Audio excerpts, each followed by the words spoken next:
Hi YouTube, I'm coming to you today with another video for Married at First Sight episode 4.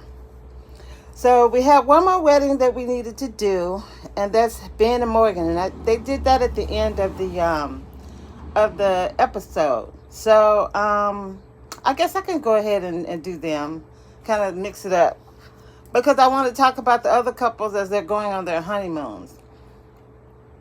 So Ben and Morgan, we're catching up with them. Ben had COVID, so now he said he had to test twice, make sure he got it right, and so which I thought was really interesting too, because he said in his intro that he's very frugal. He calls himself frugal. So because he knew that his wife was going to be missing some time off of the honeymoon, he basically, to my mind, has offered her an all expense paid vacation wherever she wants to go. So I'm like, okay, Ben, go ahead. It shows some flexibility there. So we'll see how that how that goes. And they both look good together. A lot of nervous energy at the altar. I thought Morgan really looked nice, in her dress. Now, I looked at her shoes. And I actually wondered why her gait was the way that it was.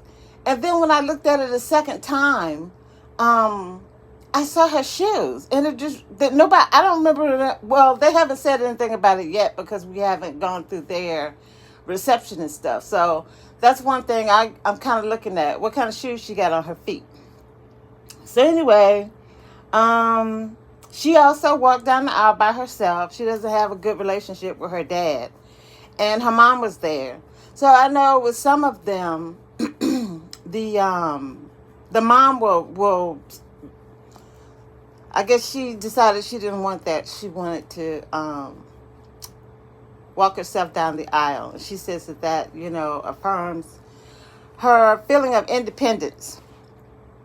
So Ben seemed very receptive, to everything she was saying. She was trying to do little icebreakers, at the altar.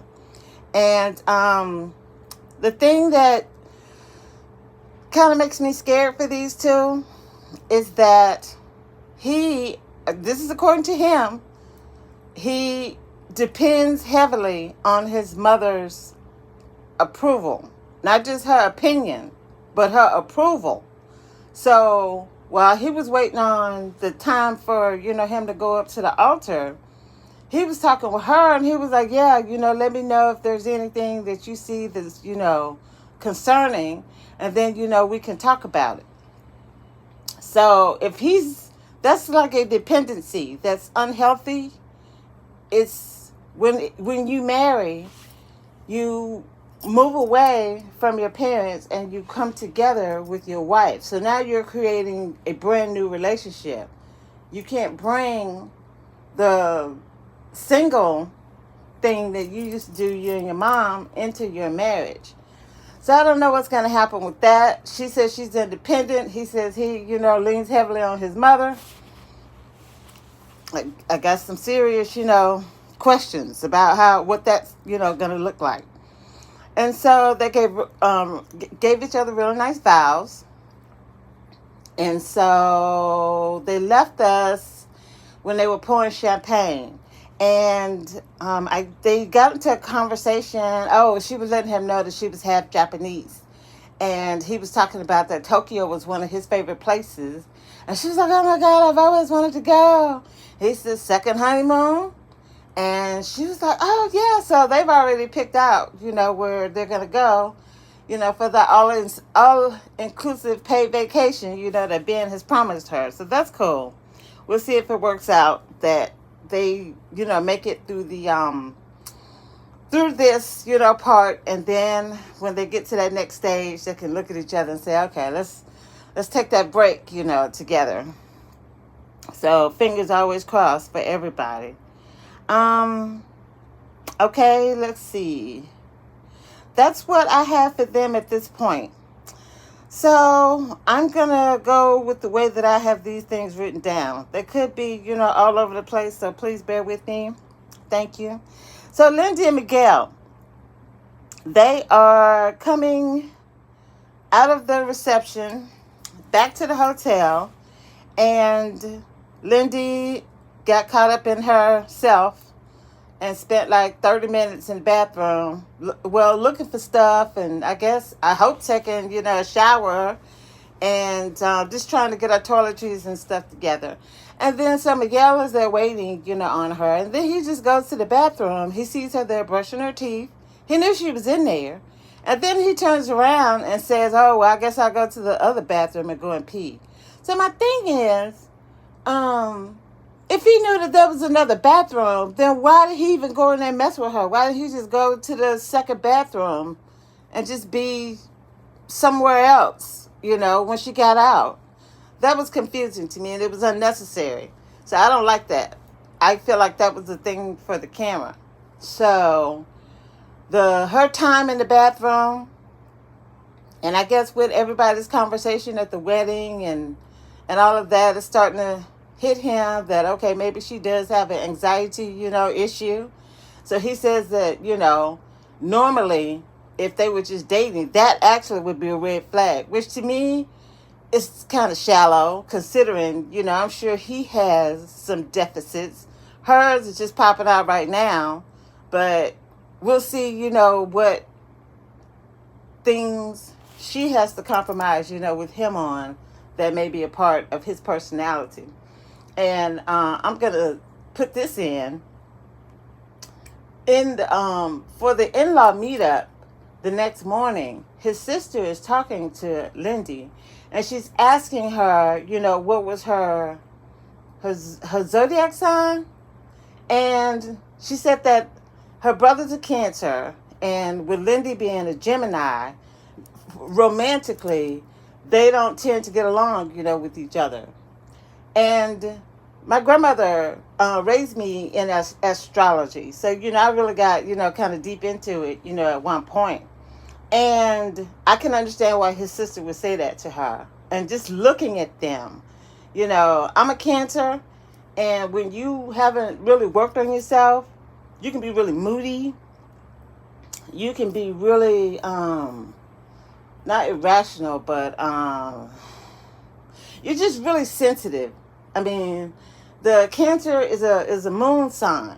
So, how women are always, we have our cycles, around the moon. So a lot of people, want to say that at certain times of the month, then, we have these tendencies. Well, Cancers are even more strong than that, and that's pretty, strong.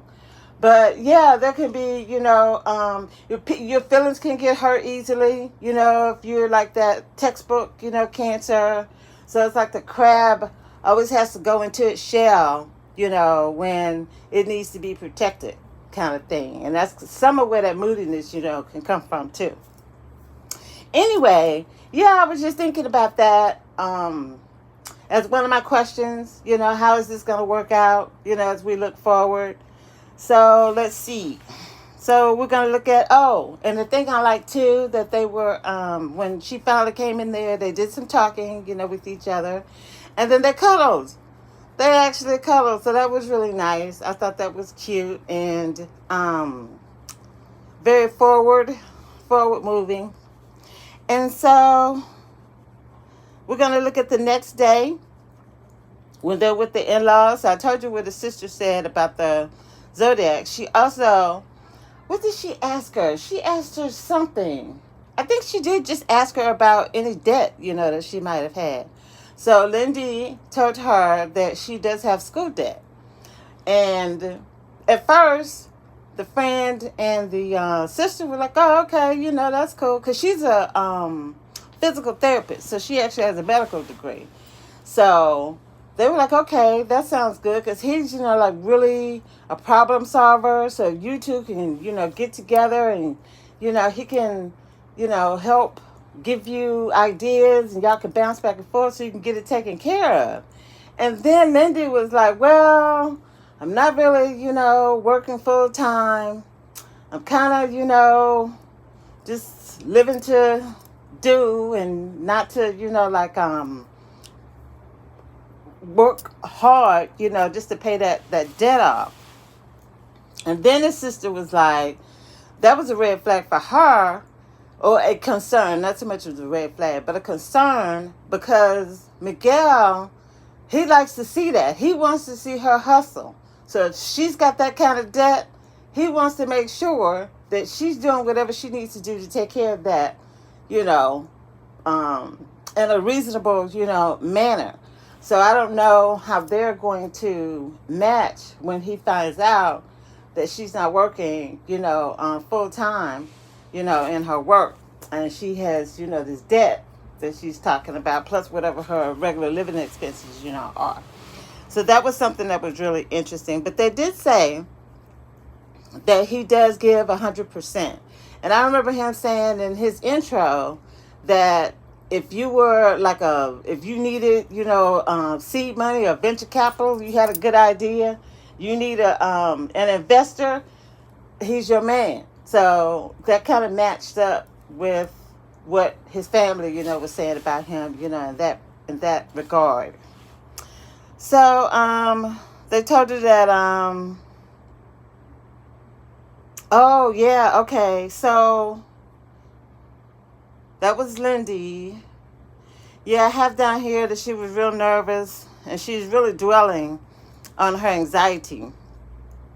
And that's not sexy for Miguel. So if she doesn't, it's almost like Michael last season when he kept talking about how, he shuts down and he overthinks things. He kept saying that over and over again until it actually became a thing between he and Jasmina.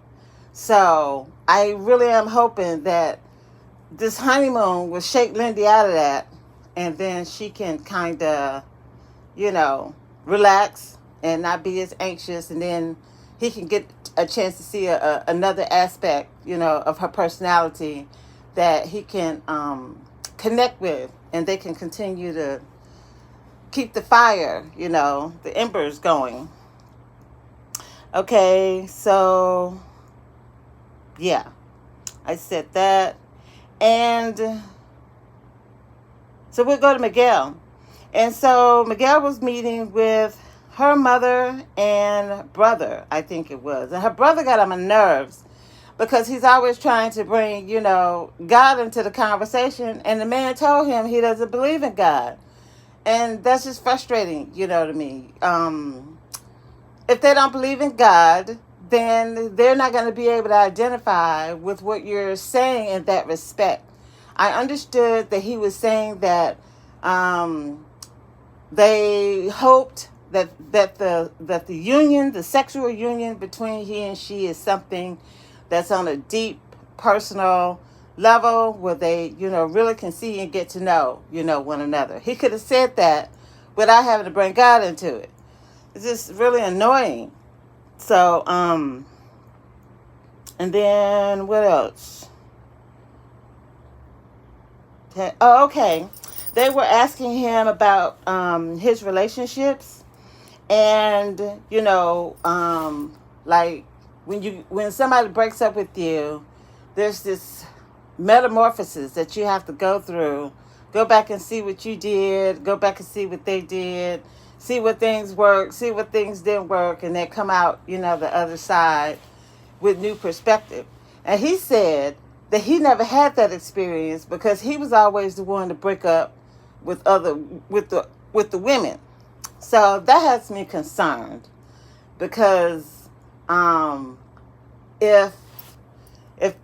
I could just see this being a train wreck with Lindy being all nervous and anxious all the time, and then if he gets a whiff of, he's been like hurt, he's been hurt enough that he was one, he said, that had to, be the one to end the relationship. So one time he got cheated on, and there was another incident, that happened another time. So these are two really sensitive, people who have to be very careful with one another's, feelings. And the other thing about a Gemini is it's the twin. Its symbol, like Cancer's the crab, Gemini is a twin. So that means that you have dual personalities. And that could be very interesting. I mean, you know, her friends, one of the first things that they said to her when she told them that she was getting married, they were talking about her and how she acts when she's hangry. So if she doesn't, if her glucose level falls to a certain point, it's like that Snickers commercial where Better White, Better White was out there playing football, and they were like, the dude was getting all testy and acting, all crazy because he was hangry. So then they gave him a Snickers bar. But that was a good commercial Betty White was in. But anyway, yeah, so I could see that. I could see that dual personality, because if you go back and you look at the way her friend asked her, she was asking her like, that is something real. She turns into something that you don't even recognize when she gets hangry. So that makes me think about the dual personality of a Gemini. And as a Cancer, I've had enough of people doing that twist on me.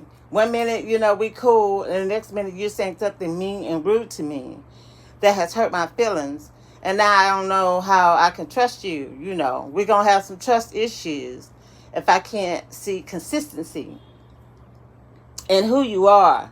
If I've done something for you to turn around on me and let me, see that, then okay, fine, we can talk about it.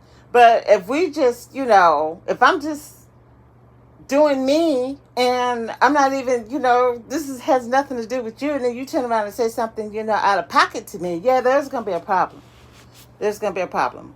So, hopefully Lindy doesn't get to see that hangry, part of her, and we'll see, how that goes. And so, when she and Miguel met back up after the family meetings, they both kind of shared what they talked about. And Lindy told Miguel about the debt conversation that she had with his sister. And again, the sister was saying that he had been in relationships, that ended bad because, he was the one that was putting out more money than what the other person, was doing. And then when he was in his confessional, he also said, yeah, I'm not going to be anybody's sugar daddy. And he had, bad experience, and that he was cool, with Lindsay being able to take care of her own debt. And, he expects that she'll be, having that go-getter attitude to, make sure it's paid off in a timely manner. So that's going to be, again, very interesting, to look at. So she seemed really kind of comfortable, with him. I'm rooting for him. He said that instead of him calling her anxiety and whatever energy that she has coming off of her, instead of him calling that a red flag, he said he's going to say it's a magenta flag. So, okay. Kirsten and Mitch. So Kirsten and Mitch, they come in from their reception, and she's kind of, got some nervous energy, going on too. He seems like he's not tolerating her, but, he's just kind of going along with where she is. He doesn't seem, judgmental because she's got nerves. And then, she changes out into her pajamas, and they, do they talk? Do I have down here that they talk? I don't know if they talk that much because they were tired. But they did cuddle. I have here that I thought that was nice because I'm kind of worried about Mitch. He seems like he's so used to being by himself, as far as an adult, intimate adult, that sometimes it could take him a minute to warm up. And then kind of skipping ahead when all the couples are kind of together, I think at the honeymoon. Yeah, I think they're at the resort and they're kind of sharing.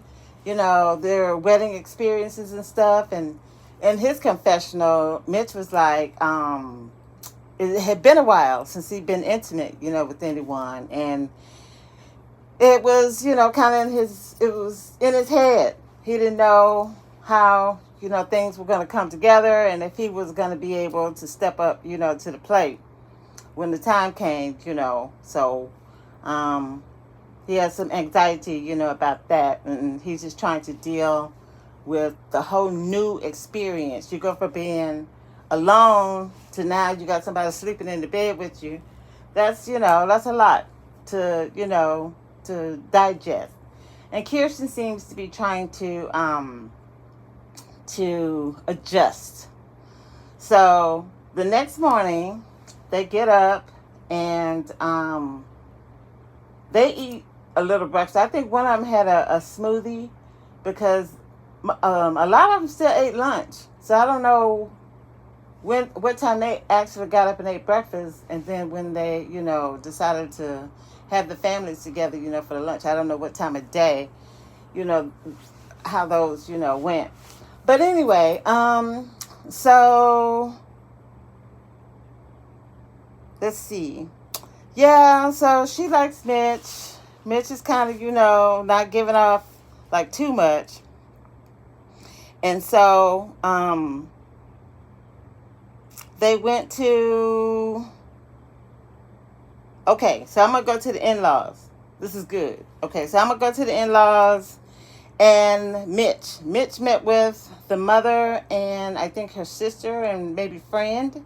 And so the mother really asked him a couple of good questions, what was he bringing, to her daughter? And he said that he was going to be 100% and he intends to bring the best version of himself.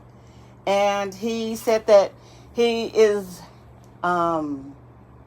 living his values. He used to be what he considered a closet conservationist or environmentalist.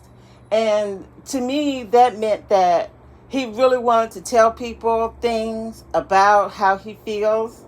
And he didn't feel free to do that because we live in a society that doesn't really... We think about stuff now and today. Like people in San Francisco were mad because they stopped using plastic straws, because you only use so many straws. But look, we got 300 million people, in this country. And do you know how much pollution that is? Do you know how much waste that is? For something that you're not even going to use, for more than, an hour? And now it's in the ocean. He out there looking at the plastic and the effects that it's having, on the ocean. So he finally got to that point where he's like, yeah, no, I'm going to speak my truth. And you can kind of see the conflict that not only that he has with Kirsten, but with other people that he would probably, encounter in life, as well. Because you see people throw trash on the ground. You want to say something to them about it. But they're not going to connect to what you're saying because they threw the trash on the ground. So what are you going to do? You're going to have a fight about trash being on the ground? Or you going to go and pick it up? Or you're just going to leave it? What are you going to do? And so looking at that, I think Mitch probably would say something to somebody about putting the trash on the ground. Whereas before, he probably just would have just looked at it, shook his head, and then just kept going. So that's the difference, that I see in what he's saying to the mother. And then he was like that he was really glad about who they matched him up with so far. He gave some characteristics, of her that he likes. And he says he's really comfortable with her as a natural self. And her mother was telling him, that, yeah, she's not a diva. She's really, down to earth, really laid back.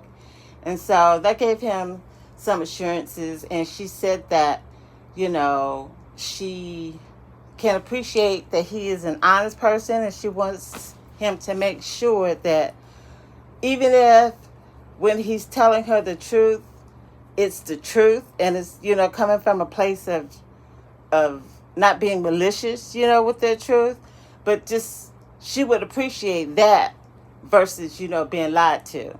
So I thought that was a really, important, moment, and I wanted to note that. And so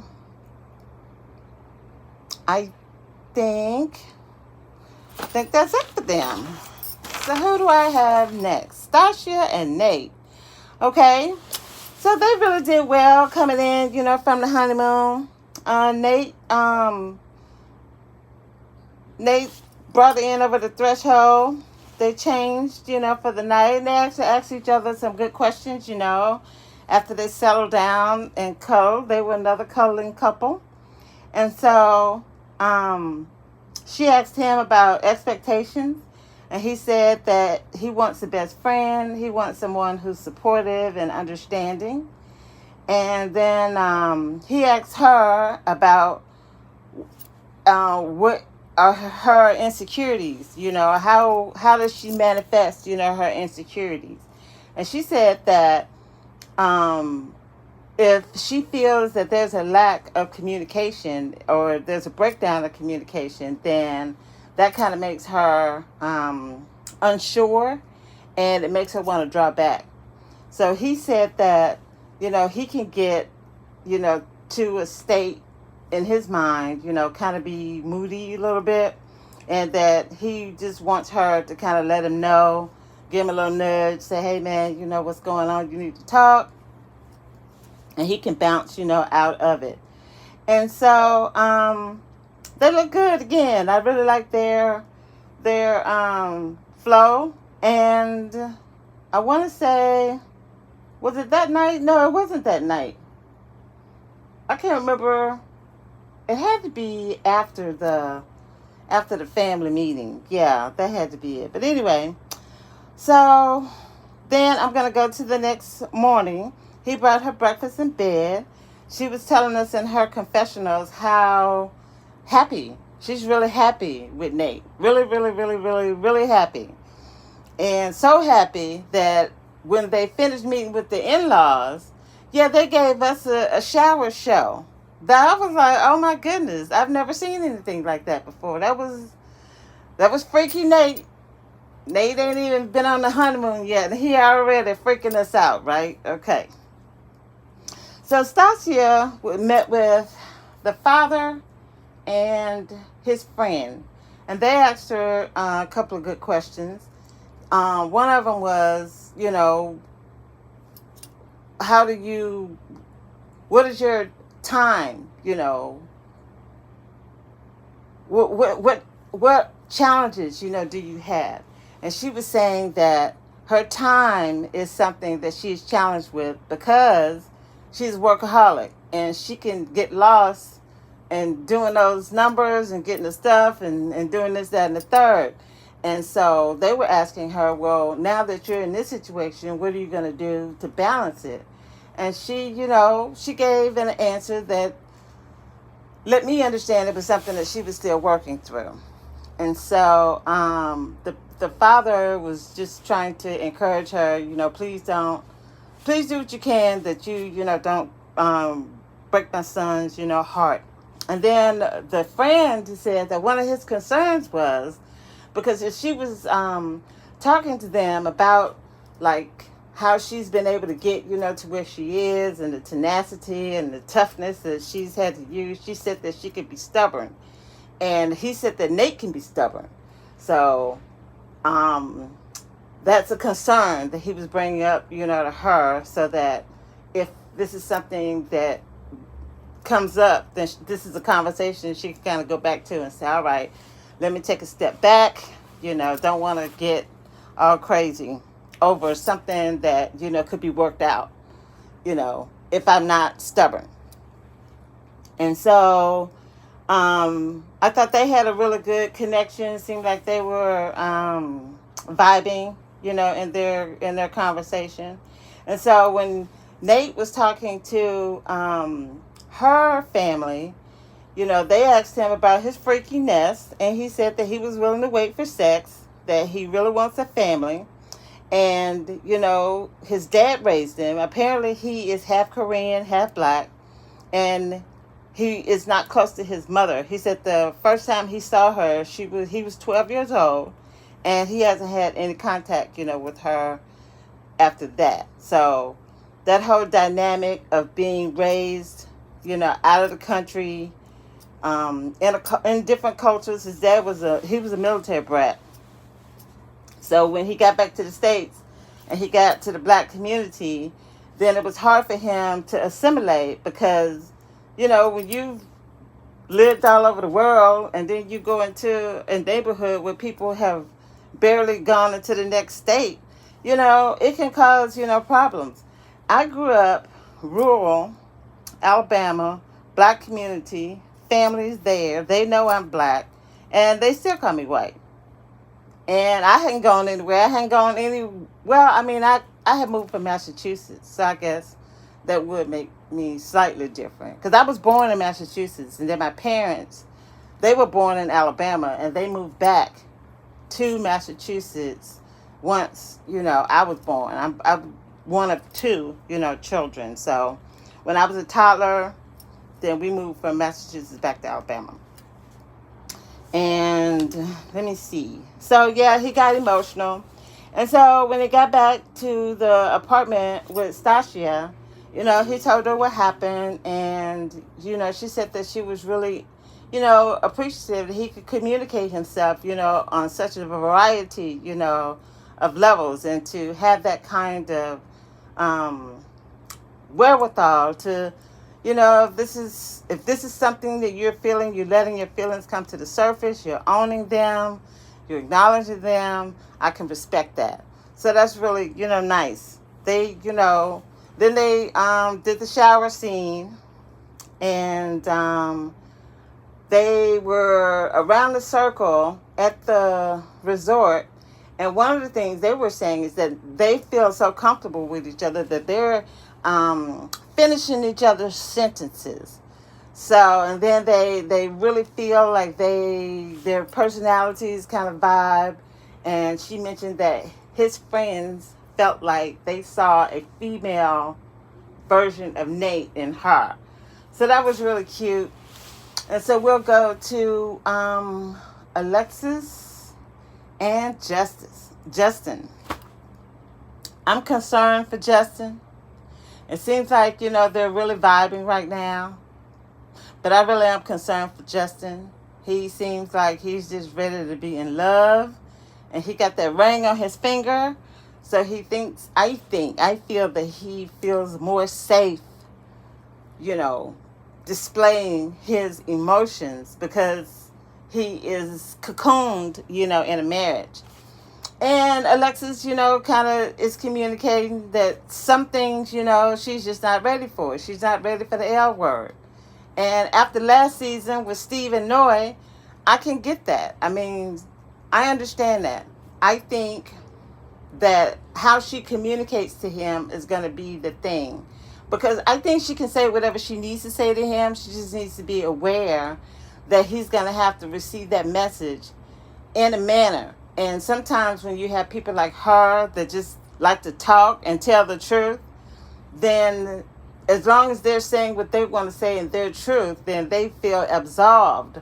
But we have to be responsible with our words when we're talking to people who we want to build, a relationship, with. So these two I'm challenged. But they did a lot of touchy-feely, kissing, hugging, playing. I like their interplay, that they had going on.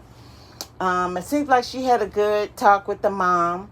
She went over, her past dating history and brought them up to speed as to where she is today. And Justin, he answered the questions that her sisters, had. And so I thought that he, handled himself well. He wasn't nervous. And I thought that they felt satisfied with, what he had to say. And I think that was her mother on the one-on-one where she was saying that, this seems like it's going to be a good start, but they still haven't found those things about each other that are going to be those differences. So she, it was just like it could go either way. It could be successful or it could fail, but I think everybody's wishing them well. And so when they got around the circle at the resort, they were telling their wedding story. Justin just has to let everybody know how erect he gets around his wife. I don't understand this. I don't. He could have, I don't understand that, but he wants to express himself, and so far she's cool with it. And so the whole celibacy thing is still a topic of conversation. So hopefully we'll do something with that. And she says that if she's with whatever he's comfortable with. So if he's with going there, she can go there. If he doesn't want to go there, then she doesn't have to go there. She can take her time, get to know him. She's flexible. And so he said that, as well.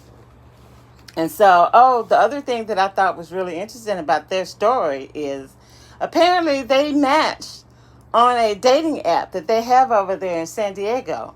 And, well, that, I guess, is the thing. They have it everywhere, but it's a thing over there, like, Tinder. A lot of people I know use Tinder and stuff, out here. But anyway, so, they matched. And she blew him off. He was trying to, get a date, strike up conversation. And she didn't even respond to him. And then ended up 4 months later, now she's married to him. She said, yeah, we probably could have been married 4 months ago if I had just answered, and got back with him. So that's really interesting. I'm really, really interested to see how this is going to turn out. And if I have anything else, I'm going to fold it into our conversation as we kind of go through. So, hope everybody's doing okay out there. And until the next video.